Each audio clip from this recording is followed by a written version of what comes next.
This show and everything else on Complex Action is made possible by the generous support of our patrons on Patreon. Go to patreon.com/complexaction to learn more. So to kind of pivot ever so slightly, we were talking about the Arcology Podcast and how you became friends with them and everything, and that kind of segues nicely into something that I wanted to ask you about, which is Mr. Johnson, who people probably, or if people listen to their show, the Arcology Podcast, on a regular basis, they're probably familiar now that Mr. Johnson's musical alter ego is Prism Shard. Yes. And Opti and Prism Shard have recently been collaborating a lot on some musical projects. Tell me about that. The musical projects are such a random thing. It's the way that it started. The musical projects in general. I'll back up and then we'll talk about the collaboration. But it started off, and I was nearing the end of what I considered an era on the podcast when Donkelzon dies, and kind of everything that follows after that. I felt that was a big deal, and I wanted to make a big deal about it. And at the time, I had been introducing my daughter to Billy Joel, and we got to this. We didn't start the fire, and I was like, oh man, that would be a really funny song to do, like with Shadowrun stuff. And so I just played around with it for a couple of weeks, got the lyrics down, and then just did a test recording. I thought, this will be fun. I'll just throw it up there and see what happens.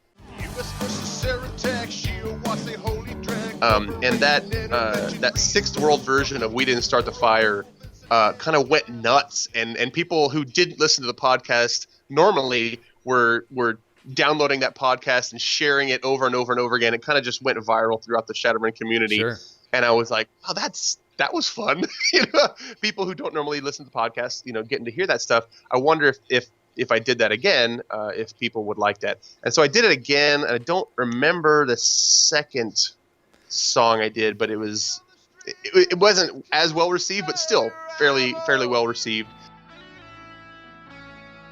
You watch your back and you have to shoot straight. And then I think I did a couple more, and I realized, like, what, I can't do this. This is taking time away from the podcast. I don't want to be the music guy. I just want to kind of do some fun stuff. I'm forever yours for a fee.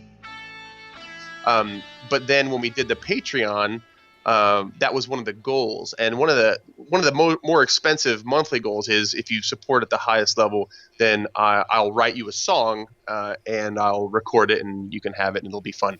And somebody, like, almost right off the bat said, like, yeah, I'll support you, and I was like, really? That's crazy. And so now I'm on the hook for, like, again, like, I didn't know what I was doing, and now I'm on the hook to write a song. Right. And I said, what do you want it to be about? And we went back and forth. I was like, okay, I think I got this cool idea. And what I had been doing was just downloading karaoke tracks and just dubbing my voice on top of it.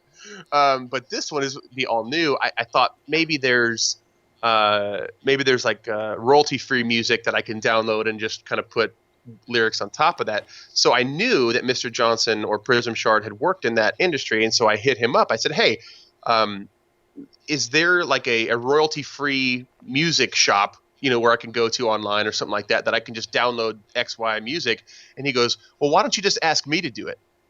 And I was like, you mean like you would go find the website and download the music for me? He's like, no, I'll just, I compose music, like I do this stuff for the Arcology, and I do this on the side. Why don't you give me a crack at it? And I was like, well, sure, if that's cool. And he's like, no, it's really cool.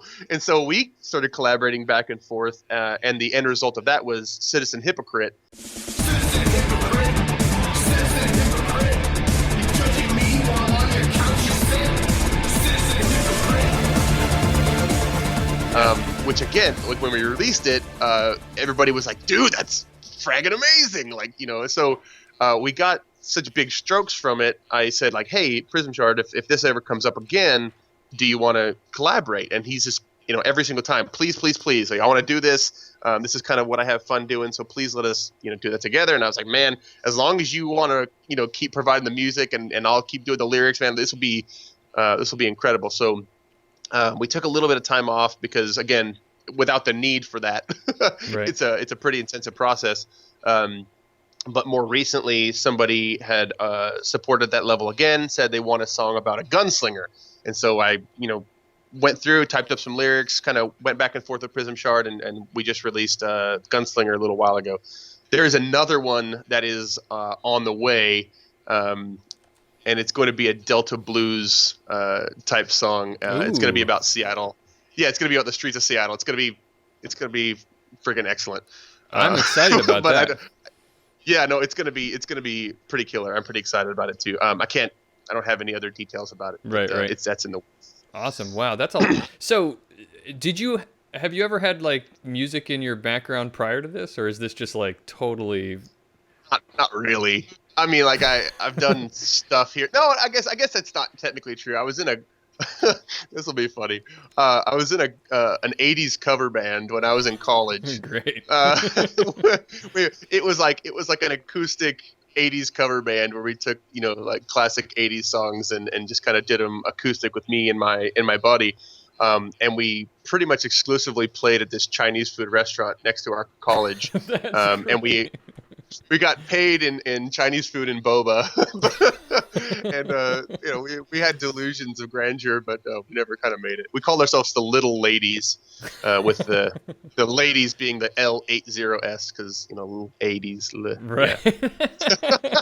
I was which is really clever if you see it, but when I was in college, I was in a jug band cover band, which we never played anything. We had aspirations of playing all sorts of things, but I think it's if you've ever played the jug, then I have not. Well, it's a lot of blowing lots of air into a big whiskey jug, and it's really easy to just pass out. I was gonna say I would just pass out. You're just by the middle of the first song, you're just hyperventilating yourself anyway. So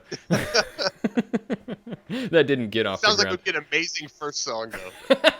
Absolutely, the first half of that first song was like everybody was all in. Yeah, exactly.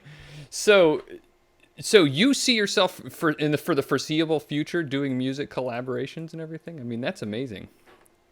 Yeah, like I said, as much as Prism Shard wants to do it, I'm the ones that I really need Prism Shard for are the ones that people ask for me to create songs for them, and so there's going to be 3 of them total once the Seattle song comes out. But I still kind of want to keep doing that. We do have some.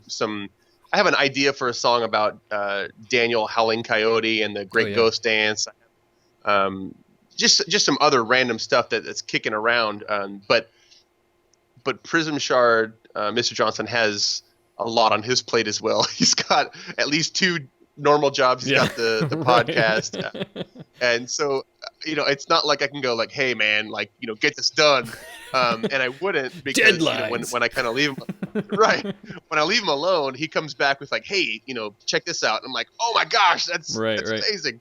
So it's kind of just like on that timetable. Like when I get time to write lyrics and when he gets time to do the music, I think we'll just continue to do that. I haven't really talked to him about it long term, so I'm just kind of like, hopefully